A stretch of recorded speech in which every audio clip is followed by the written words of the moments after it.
Muito bom dia, amanhã de domingo, e o Viva Mais encerra o mês com o melhor da informação em saúde e qualidade de vida. No programa desta semana, você vai ver: Maio Cinza chama a atenção para o câncer de cérebro. Saúde dos olhos. O diagnóstico precoce do glaucoma pode evitar a perda da visão.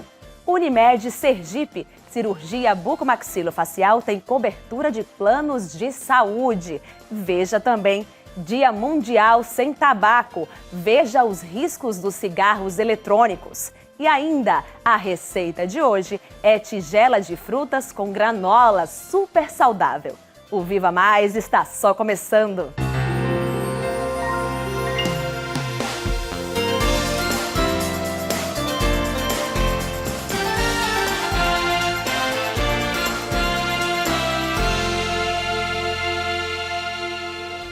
Eu começo o programa de hoje falando sobre o Maio Cinza, campanha de conscientização do câncer de cérebro. Segundo o INCA, Instituto Nacional do Câncer, 4% das mortes por câncer estão associadas ao sistema nervoso central, ficando o câncer cerebral entre os 10 tipos que mais matam no mundo. Por não ter formas esclarecidas quanto à prevenção, a detecção precoce é a maneira mais eficiente para conseguir a cura.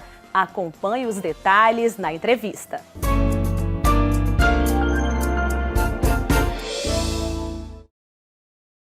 Hoje nós vamos falar sobre o Maio Cinza, campanha de conscientização do câncer de cérebro. E para esse assunto, para a gente falar sobre esse assunto, eu converso agora com o neurocirurgião Bruno Fernandes. Seja muito bem-vindo ao Viva Mais. Para a gente começar, doutor Bruno, é um tipo de câncer que não tem como prevenir, mas tem aí a questão do diagnóstico precoce, não é verdade? Muito bom dia. Bom dia, perfeito.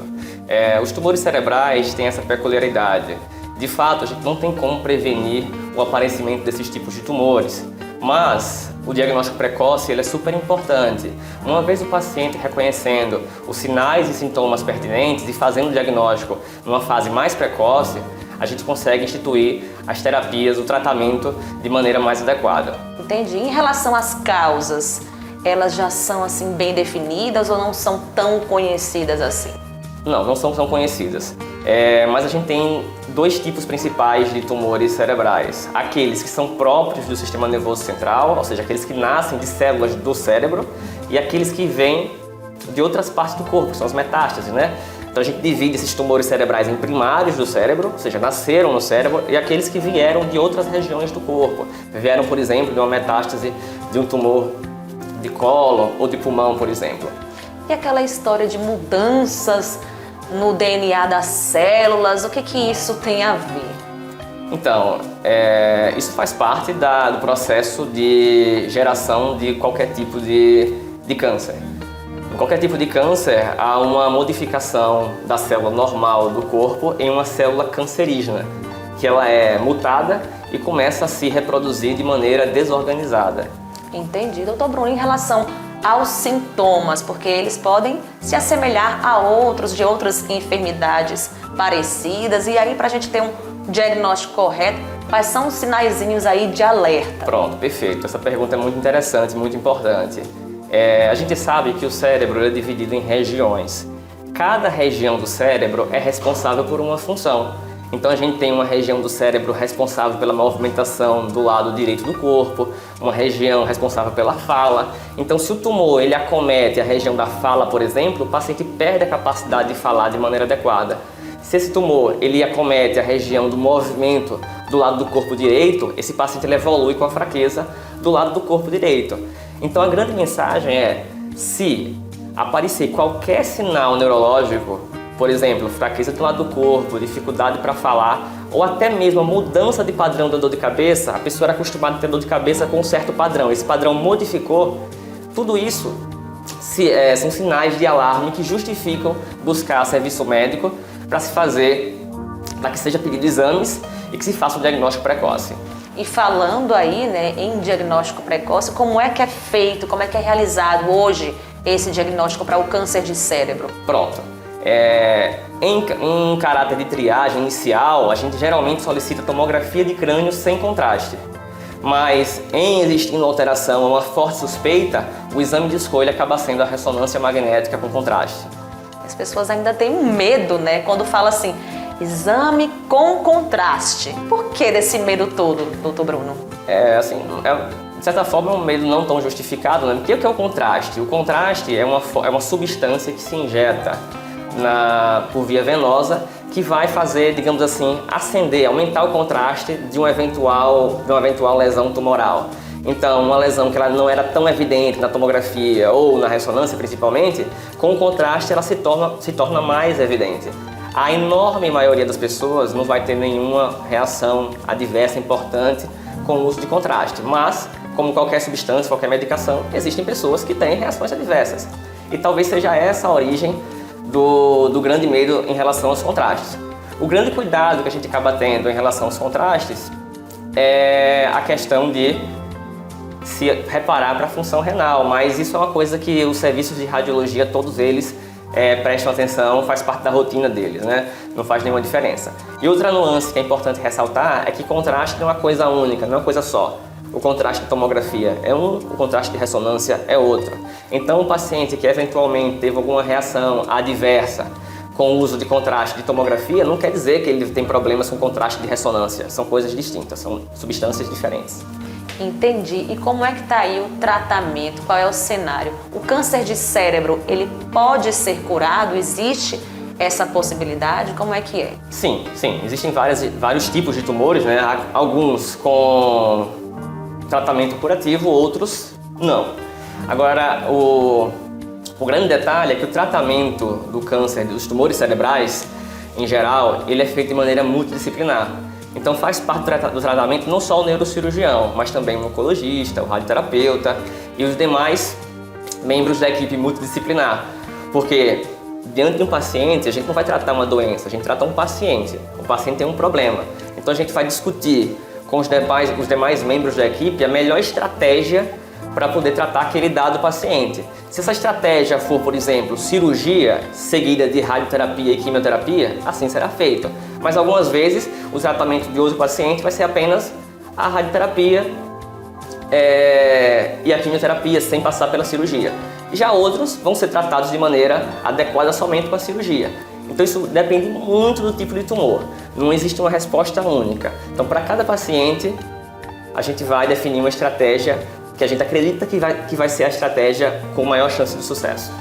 Entendi. Para a gente finalizar aqui a nossa entrevista, tem também aí a importância, né, da questão emocional que envolve o paciente que recebe um diagnóstico de câncer, seja ele qual for. Mas como a gente está falando aqui do câncer de cérebro, as pessoas entram em pânico. Falou em câncer de cérebro, já recebem inclusive como um atestado de óbito. E não é assim, né, doutor Bruno? Não, de forma alguma. O prognóstico, ou seja, a expectativa de vida dos pacientes com tumores cerebrais em um passado algo distante, já foi de fato uma perspectiva muito ruim. Hoje em dia não é mais assim. De forma alguma, o diagnóstico de um tumor cerebral significa um atestado de óbito. Isso não é uma verdade. A grande maioria dos pacientes vai ter um tratamento adequado e grande parte deles não vai acabar nem evoluindo. Todo mundo vai acabar indo a óbito algum dia na vida. Mas grande parte deles vão a óbito de outras causas, de infarto, de outras causas que não tem nada a ver com o tumor cerebral. Então assim, realmente é um diagnóstico difícil. Os pacientes realmente eles ficam relativamente abalados, mas nada que um cuidado da equipe multidisciplinar, de se passar as notícias com certo cuidado e com certa tranquilidade, sem falar do acompanhamento psicológico que grande parte deles acaba recebendo. Então fica aí a mensagem do Maio Cinza, né? Percebeu qualquer alteração, procura o médico e vai se certificar do que está acontecendo, né, doutor Bruno? Sim. Muito obrigada aí pelas suas informações e pela sua participação aqui no Viva Mais. Obrigado. Com sintomas semelhantes aos de enfermidades menos graves, o câncer de cérebro é considerado perigoso e, por isso, a necessidade da campanha Maio Cinza. Percebeu alguma alteração? Procure o médico para tirar a dúvida. O diagnóstico precoce salva vidas. No próximo bloco, detalhes sobre glaucoma. E ainda, você sabia que os planos de saúde cobrem cirurgia bucomaxilofacial? Pois é, não saia daí, o Viva Mais volta já já. Sou Bruna, enfermeira do Hospital Unimed, mãe do Bento. Tenho consciência do grande desafio que é conciliar os horários de trabalho com a ausência e com a saudade do meu Bento, que só tem 1 aninho e que ama tanto o colo da mamãe. É fácil, não. É um desafio diário, mas é um desafio delicioso. Não quero outra vida, né? Eu seria mãe de Lara 1000 vezes, se possível fosse.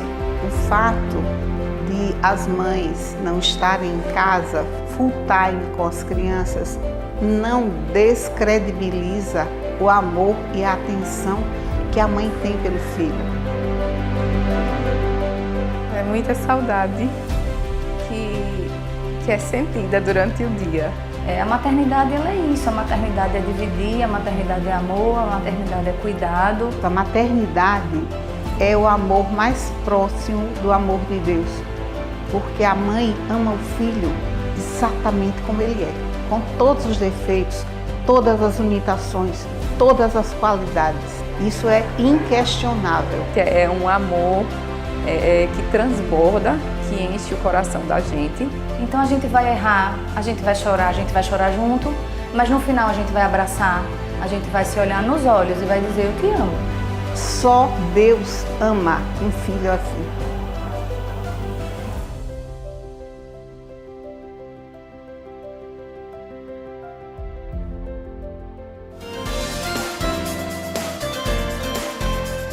Estamos de volta e olha só, na última quinta-feira, 26 de maio, foi o Dia Nacional de Combate ao Glaucoma. Segundo a Organização Mundial de Saúde, o glaucoma é considerado a maior causa de cegueira irreversível no mundo. Para saber como prevenir e tratar, confira as orientações do oftalmologista. Bom dia a todos que estão assistindo o Viva por Dentro. A gente vai falar hoje de uma das doenças mais importantes e uma das maiores causas de cegueira no mundo, que é o glaucoma. O glaucoma consiste no aumento da pressão intraocular, ou seja, a pressão dentro do olho, com a compressão do nervo óptico e a perda dessas fibras nervosas. Consequentemente, o paciente vai perdendo o campo de visão periférico e, por último, ele perde a visão central. O grande problema do glaucoma é que, na maioria das vezes, ele é assintomático, ele não tem nenhum sintoma, ele é indolor. E o paciente vai perdendo a visão gradativamente, a menos que ele vá num oftalmologista, fazer sua consulta periódica anual, medir a pressão do olho e que o médico veja também o seu fundo de olho. Muitas vezes o paciente que vem ao oftalmologista vem com a queixa de perda de visão lateral. Ou seja, o glaucoma já moderado, o paciente pode ter uma perda de visão do campo visual lateral e com isso ele começar a se bater, né? São pacientes que começam a dirigir sem querer, batem no retrovisor lateral. Eles estão andando em casa e não veem um móvel, esbarram naquele móvel lateralmente. Ele até mantém a visão central perfeita, ele perde esse campo de visão. Alguns glaucomas que a gente enquadra na minoria, que são os glaucomas de ângulo fechado, eles podem ter pressões muito altas e o paciente tem uma crise de glaucoma agudo e que justifica muita dor. É uma dor muito intensa, mas essa é uma minoria dos casos de glaucoma. A gente precisa um acompanhamento do médico no consultório, medindo a pressão, vendo o fundo de olho e aí quando o médico vai solicitar os exames complementares, que são desde a observação do ângulo de drenagem, que é a gonioscopia, o campo visual computadorizado, a tomografia do nervo óptico e da mácula. Na tomografia do nervo óptico, a gente mede a espessura da camada de fibras nervosas em microns, ou seja, em milésimos de milímetros. E essa precisão permite que o médico faça um acompanhamento, um follow-up desse paciente mais preciso. O tratamento do glaucoma consiste inicialmente do uso de colírios antiglaucomatosos. Muitas vezes a gente inicia com um colírio só e faz o tratamento. Esses colírios, eles têm um uso, uma posologia muito fácil. Tem colírios de uso uma vez ao dia, tem colírios de uso 2 vezes ao dia. O paciente começa o tratamento. Se com o acompanhamento com os exames complementares não houve piora do quadro, a gente mantém esse colírio. Se houve uma piora do quadro, a gente começa a usar outro colírio mais forte. Muitas vezes a gente associa 2 colírios. Em alguns pacientes, num tratamento máximo, 3 colírios. Com isso, a gente consegue resolver hoje cerca de 95% dos casos de glaucoma sem ser necessário nenhum tratamento cirúrgico, com colírios, e muitas vezes a gente faz também o tratamento associado aos colírios, o tratamento com laser, que seria a iridectomia periférica a laser e a trabeculoplastia também a laser. Esses procedimentos são procedimentos simples e rápidos e que complementam com os colírios o equilíbrio da pressão ocular. Lembrar que glaucoma significa pressão ocular alta, comprimindo o nervo óptico e levando a dano no nervo óptico com perda de fibras nervosas. Muito bem, então para concluir, o glaucoma, por ser uma doença que é uma das maiores causas de cegueira no mundo, nos faz lembrar os pacientes que eles precisam ir ao consultório médico uma vez por ano. O médico lá muitas vezes recebe o paciente que vem com queixa só de renovação de óculos, quando o problema é muito mais grave e o próprio paciente não tinha conhecimento disso. Então o paciente vai ser examinado, o médico vai solicitar os exames e vai tratar. O glaucoma ele é assintomático, só o médico vai poder fazer esse diagnóstico. Procure o seu médico e solicite a ele sempre que investigue a presença de glaucoma.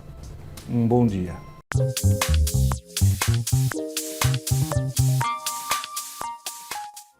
Beneficiários de planos de saúde que são encaminhados para avaliação de um cirurgião bucomaxilofacial contam com cobertura obrigatória registrada no rol de procedimentos da Agência Nacional de Saúde Suplementar, ANS. Na Unimed Sergipe, os clientes têm acesso prático e facilitado para esse tipo de procedimento, que é realizado exclusivamente no Hospital Unimed. Olá, bom dia. Sou Breno Barbosa, sou cirurgião bucomaxilofacial e venho falar um pouco da especialidade e do serviço de cirurgia bucomaxilofacial que a Unimed vem proporcionando aos seus assegurados. Primeiramente, gostaria de agradecer ao programa Viva Mais pelo convite e também a todos os telespectadores que nos assistem nesse momento. A cirurgia e traumatologia bucomaxilofacial é uma especialidade da odontologia que visa o diagnóstico e tratamentos das doenças da cavidade oral, dentre eles traumatismos e deformidades faciais, sejam congênitos ou adquiridos, tratamento de cistos e tumores odontogênicos, infecções odontogênicas, remoção de dentes retidos e impactados, os famosos sisos, instalação de implantes dentários, enxertos ósseos, dentre outras cirurgias. Em outubro de 2020, a Unimed deu um importante passo na prestação de serviço aos seus assegurados, dando início ao serviço de urgência de cirurgia e traumatologia bucomaxilofacial no Hospital Unimed, no qual eu faço parte, junto com outros 6 colegas, numa escala de plantão 24 horas por dia, de domingo a domingo.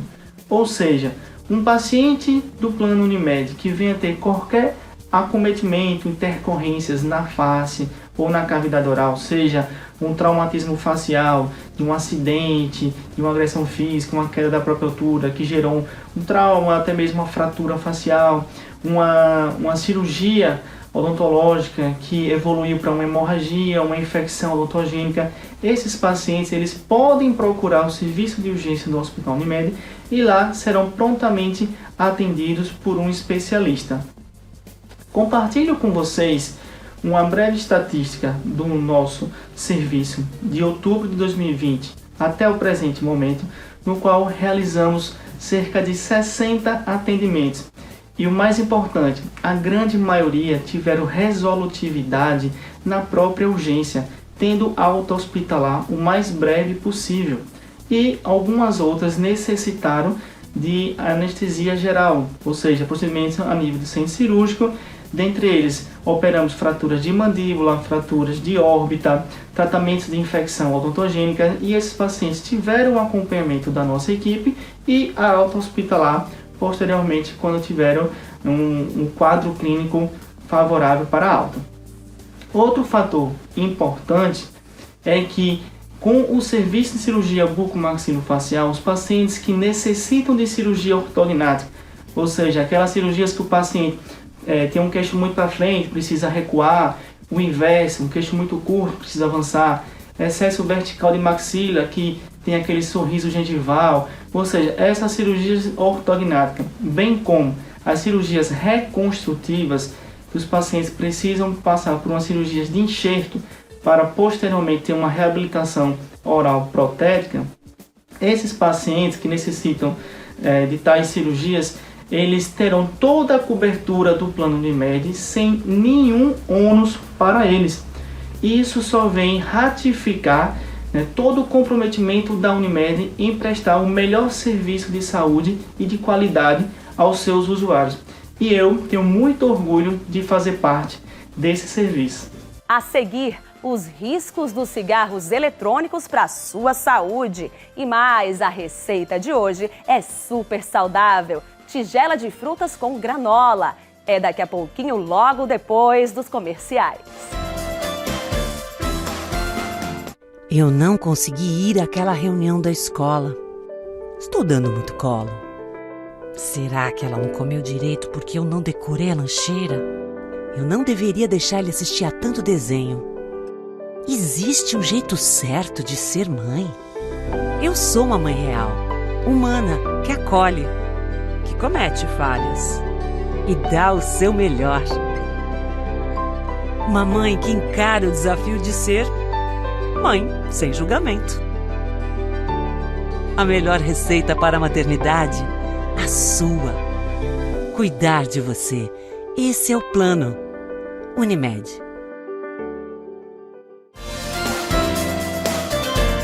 Estamos de volta e veja só. Na próxima terça-feira, 31 de maio, é Dia Mundial Sem Tabaco. E em alusão à data, você confere agora os riscos dos cigarros eletrônicos para a sua saúde.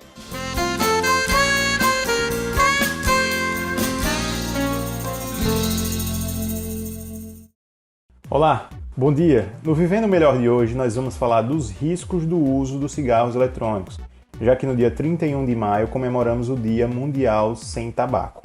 Os cigarros eletrônicos, conhecidos como vaping, são dispositivos compostos por elementos que têm como objetivo aerosolizar, ou seja, nebulizar uma mistura que normalmente tem água, nicotina, THC, canabidiol, algum aromatizante, além de um carreador, que normalmente é um propileno glicol, que é um tipo de álcool, e até glicerina vegetal.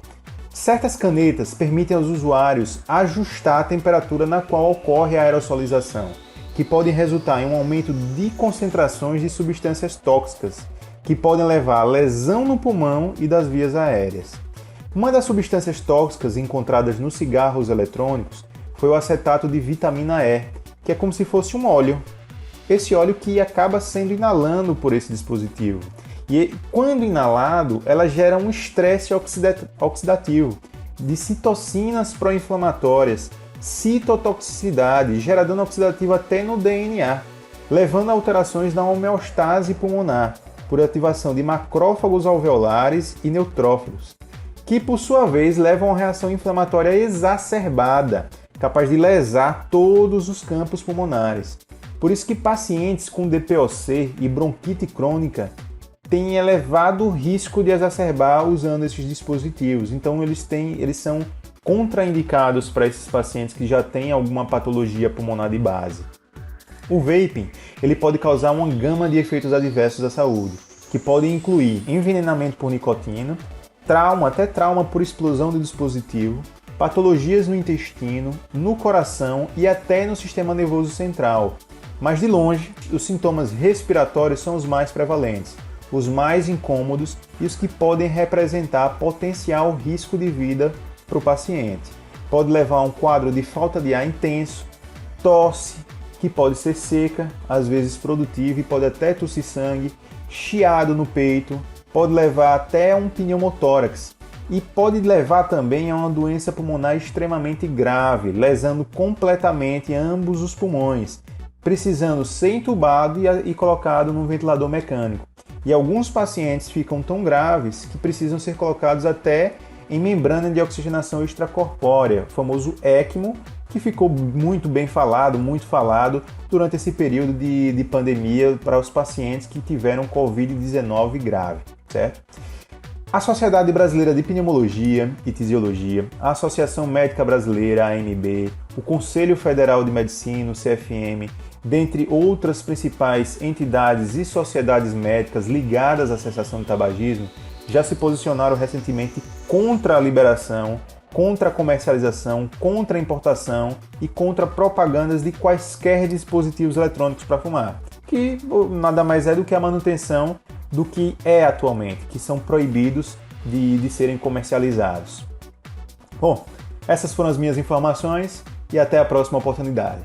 É isso aí, você viu que os cigarros eletrônicos não são inofensivos como muita gente pensa, muito pelo contrário, né? E agora vamos à receita da semana, tigela de frutas com granola. Além de saborosa, ela é nutritiva e pode ser uma opção de lanche para as suas tardes. Dependendo da fruta que você escolher, estará adicionando uma boa dose de vitaminas no seu dia a dia. Você também pode acrescentar mel para deixar um pouco mais adocicado e finalizar com oleaginosas, que são ricas em zinco e proteína, além de adicionar granola e frutas secas. Anote aí!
Legal, né? Você mistura suas frutas preferidas e prepara uma tigela super nutritiva. Não deu tempo de anotar? É só acessar Viver Bem Receitas no canal do YouTube da Unimed Sergipe.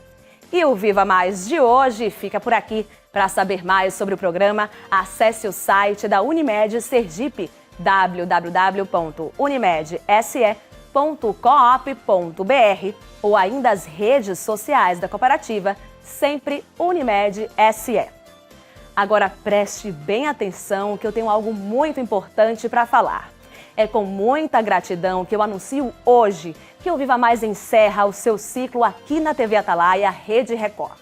Eu, que estou à frente do programa desde o começo há 14 anos, gostaria de agradecer à Unimed Sergipe pela realização do programa, à TV Atalaia por todos esses anos de parceria, a toda a minha equipe, sem exceção, de produção, de edição de imagens, de cinegrafistas, equipe técnica do controle mestre, da maquiagem, motoristas, pessoal dos serviços gerais, equipe de TI, as minhas parceiras Leônia Joias e Bruna, da Estilo Você, a todos os colegas que conquistei aqui na emissora e principalmente o meu muito obrigada a você, telespectador, que me acompanhou por todo esse tempo.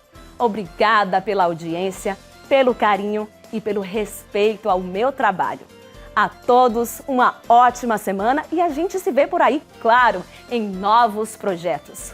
Um cheiro no coração de todos vocês.